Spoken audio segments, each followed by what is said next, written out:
Semua informasi itu bisa diperoleh sama si jurnalis tadi, itu karena dia sendiri pelakunya dari kasus-kasus yang dia tulis. Hai everything, thank you udah klik video ini dan selamat datang di Mr. Stings. Apa kabar dunia? Sudah gila.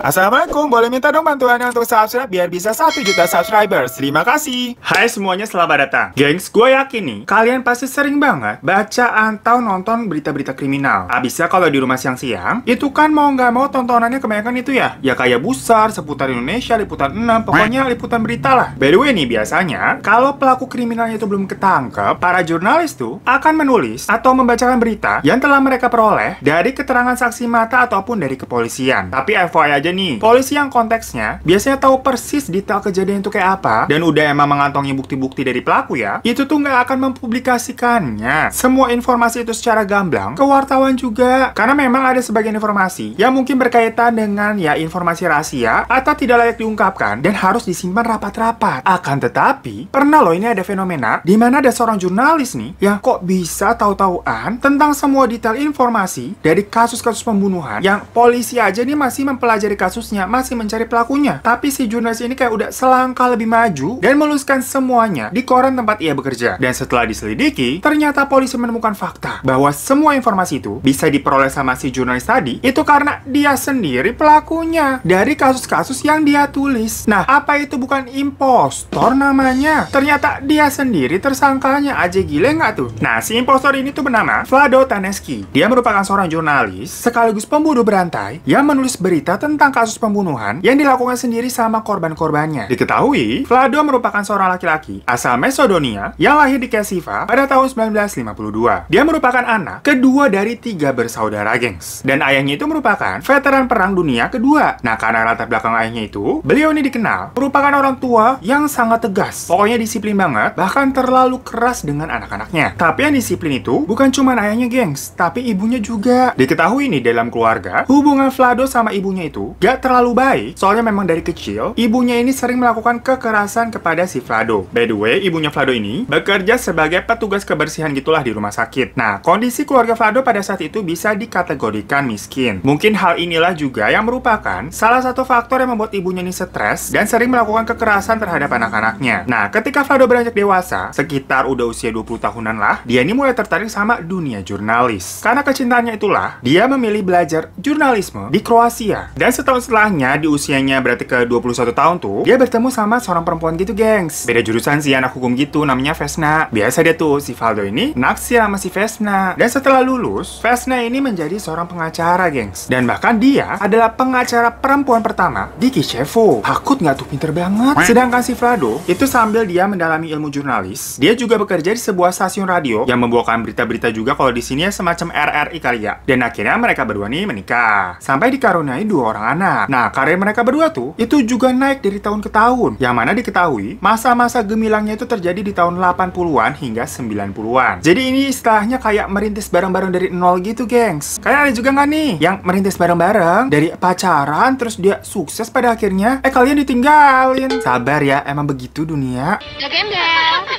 Dah.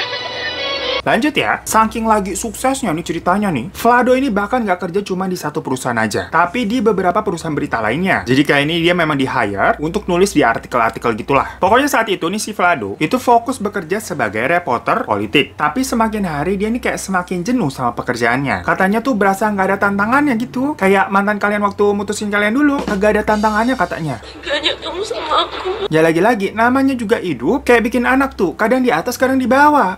Kehidupan si Vlado ini juga sama, gengs. Pada tahun 2002, ayah Vlado ini tahu-tahu ditemukan bunuh diri. Dan sejak kematian ayahnya itu, Vlado ini entah kenapa semakin benci sama ibunya. Akan tetapi, nggak beberapa lama setelah kematian ayahnya itu, ibunya juga bunuh diri, gengs, karena overdosis. Kacau banget nggak itu, gimana shocknya ya? Itu dua-duanya orang tuanya meninggal begitu. Ya meskipun memang sebenarnya hubungan Vlado ini sama ibunya tidak begitu harmonis dan deket-deket banget, ya tetap aja, tapi hitungannya bapak ibunya kan orang tuanya dia juga. Makanya hal tersebut membuat Vlado ini semakin terpukul. Dan ternyata berdampak kepada performance kerjanya. Sampai tahun 2003 dia dipecat, gengs. Tapi ini ibaratnya udah jatuh ketimbang gajah. Lagi di masa-masa kelam begitu nih, istrinya tahu-tahu mendapatkan sebuah promosi jabatan yang mengharuskan dia untuk pindah tugas ke kota lain. Masalahnya pindahnya nggak sama si Vlado. Soalnya memang istrinya nih, yang lagi sukses banget tuh, lagi di atas pohon jambu udah itu tinggi banget. Ngelihat suaminya si Vlado yang keadaannya stres dan udah kere, membuat istrinya tuh kayak semacam ilfeel dan malah ninggalin dia. Cewek-cewek yang begini nih yang kagak ada alak. Nih, maunya waktu seneng-seneng doang. Tapi yang gini-gini sebenarnya juga udah banyak ya. Gak usah heran dah. Kebahagiaan macam apa yang kamu harapkan dari perempuan judes dan berakhlak jelek seperti dia? Nah, semua kejadian terjadi itulah yang membuat Vlado ini jadi stres total. Sampai pada tanggal 16 November 2004, di tahun yang sama tuh ketika istrinya itu meninggalkan Vlado, seorang lansia bernama Madam Mitra yang sudah berusia 64 tahun, tahu-tahu dikabarkan menghilang. By the way, Madam Mitra ini itu adalah tetangganya si Vlado ya, yang kerjanya juga merupakan petugas kebersihan di rumah sakit temennya almarhum ibunya Vlado. Nah, Madam Mitra ini punya anak, dan si anaknya itulah yang pertama kali melapor ke polisi kalau ternyata ibunya hilang sewaktu ibunya ini minta izin untuk pergi ke pasar tapi kok nggak balik-balik. Ya memang biasanya kalau polisi itu memproses laporan orang hilang itu lebih dari 1 kali 24 jam ya. Tapi ini setelah hilang berhari-hari tetap nggak ketemu-ketemu, pas anaknya ini ke kantor polisi lagi malah dibilangin kayak gini, kalau kamu mau kami bantuin cari ibu kamu harus bayar duit ke kami. Kata polisinya begitu, gengs. Lah gara-gara itu si Mitra ini jadi kesel dong. Maksudnya kan itu udah tugas polisi ya, ngapa jadi minta duit lagi? Jadinya dia minta bantuan ke si Vlado. Yang konteksnya dia kan emang tetangganya tuh, dan ibu mereka kan sempat temenan tuh dulu. Si anaknya ini juga mikir soalnya, si Vlado itu kan wartawan, pasti punya koneksi ke polisi dong. Makanya kali aja gitu bisa bantu-bantu buat nyari ibunya ke polisi gitu, minta bantuan atau ngorek-ngorek informasi lah. Namun akhirnya Madam Mitra ini berhasil ditemukan di tanggal 12 Januari 2005, tetapi sudah tidak bernyawa. Yang mana dia ini berada di sebuah kayak stadion olahraga yang udah kosong ditinggalin gitulah. Nah, setelah diautopsi nih, diketahui bahwa Madam Mitra itu telah diikat menggunakan kabel telepon, terus dipukulin berkali-kali, diperkosa, ditusuk, terus dicekek sampai mati. Nah, selain itu, diperkirakan nih, jasad Madam Mitra ini ditemukan 10 hari setelah kematiannya. Jadi keadaannya juga udah membusuk, gengs. Satu kota jadi geger. Dan gara-gara itu, polisi harus segera cepat-cepat nih menangkap pelakunya untuk menenangkan warga. Nah, nggak lama kemudian, tahu-taunya ada lansia laki-laki yang dibunuh juga dengan cara yang sama kayak Madam Mitra tadi. Dianiaya, diperkosa, terus dibunuh. Lu bayangin, tadi kan lansianya cewek, sekarang ini lansianya laki-laki. Dibunuhnya sama dan diperkosa juga. Lah maksudnya ini kan polisi jadi bingung, pelakunya ini cewek apa cowok jadinya. Nah, akhirnya polisi yang menyelidiki kasus ini itu menangkap 2 orang laki-laki yang bernama Igor dan Ante, di mana mereka ini dituduh menjadi tersangka. Kenapa mereka tahu-tahu yang dituduh menjadi tersangka? Soalnya mereka nih ternyata memang mempunyai reputasi yang jelek, kayak suka mabok-mabokan, terus ngedrugs juga. Jadi sebenarnya sih cuman semacam berdasarkan image itu aja, gengs. Mereka tuh dituduh menjadi pelakunya, yang mana bukti-buktinya juga kagak ada. Nah, namun meskipun sebenarnya kan ini mereka bukan yang melakukannya ya, tapi pada akhirnya mereka ini ngomong kalau iya mereka yang melakukannya. Soalnya ternyata pas diinterogasi, polisi ini bertindak kasar banget ke mereka, disiksa gitu, sampai mereka ini harus ngaku kalau mereka itu pelakunya. Jadi ini semacam diancam gitu, digertak, gengs. Ya daripada disiksa sampai mati, mendingan mereka ngomong iya gitu jadinya. Parah ya? Dan polisi juga sengaja melakukan hal itu biar punya kambing hitam nih, supaya warga tenang, mengira kalau pembunuhnya udah ketangkap, padahal belum. Lalu pada awal November 2007, ada lansia lagi nih ceritanya, yang berusia 56 tahun, bernama Likoska, yang dikabarkan menghilang setelah dia berbelanja di luar rumah. Kemudian jasad Likoska ini berhasil ditemukan pada tanggal 3 Februari 2008 dengan cara yang sama persis seperti korban-korban lansia sebelumnya. Nah, saat itu polisi sebenarnya udah tahu. Sebenarnya di awal kan mereka salah tangkap pelaku kan, tapi ya mereka nggak mau ngakuin karena gengsi. Nah, saat korban pertama sama yang kedua tadi ditemukan tuh, si Vlado nih yang menjadi reporter itu antusias banget buat ngulas berita pembunuhan tersebut. Dia menuangkan banyak banget dugaan-dugaan ke dalam tulisan-tulisannya secara detail banget dan jadinya akurat. Kayak cewek-cewek yang lagi curiga sama cowoknya tuh dicecer detail banget. Sampai tulisannya itu laris manis dan menjadi headline di beberapa berita karena dianggap kayak tepat gitu, dugaannya bakal ya detektif Sherlock Holmes. Kemudian kejadian yang sama terjadi lagi, dimana saat ini korbannya adalah nenek-nenek berusia 65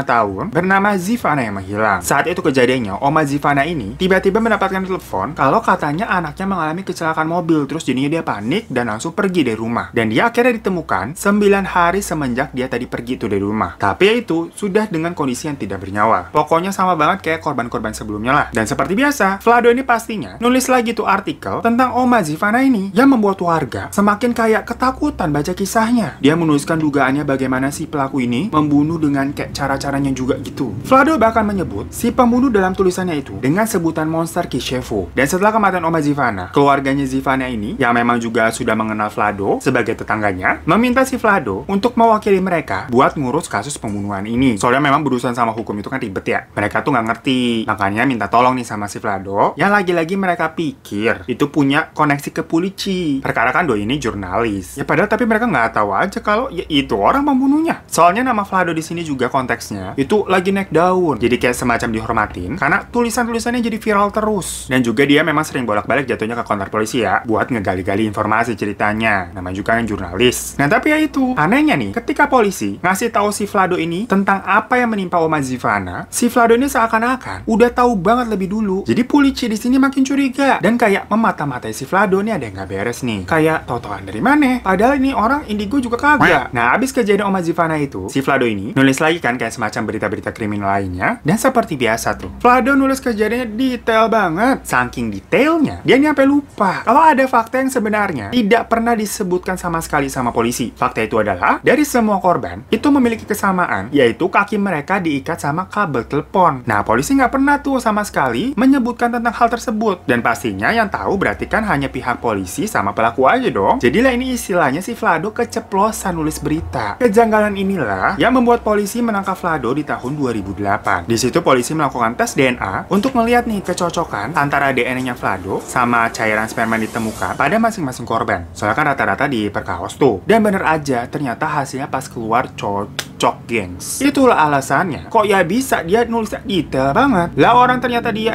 emang pelakunya si impostor. Dan saat polisi ini mencoba memintai keterangan ke mantan istrinya si Vlado tuh, nah mantan istrinya itu nggak nyangka sama sekali. Soalnya Vlado ini yang dia tahu terkenal pendiam dan lembut gitu sama orang. Jadi aneh aja nih kalau tahu-tahu dia mendengar si Vlado bisa melakukan hal kejam seperti itu. Nah sayangnya beberapa hari setelah Vlado ini ditangkap, tepatnya di tanggal 23 Juni 2008, Vlado ditemukan tewas di kamar mandi penjara dengan keadaan kepalanya di dalam ember yang penuh berisi air alias bunuh diri. Jadi akhir kisahnya pun itu nggak jauh berbeda dengan kedua orang tuanya, gengs. Agak ngilu ya dengarnya ya. Nah, itulah kisah Among Us yang ada di dunia nyatanya sebenarnya. Si impostor yang ternyata adalah pelakunya sampai membuat dua orang yang nggak bersalah sebenarnya, cuman image-nya aja jelek, di penjara tuh buat kambing hitam. Gila ya. Ya pokoknya thank you semua yang udah nonton. Jangan lupa klik tombol subscribe di bawah buat kalian yang belum. Kalau kalian udah subscribe, terima kasih banyak udah support channel ini. Juga boleh minta like ya. Dan jangan lupa juga follow Instagram gue @hirotara_rifan. Sampai jumpa di kasus Mr. Sting selanjutnya. Dadah!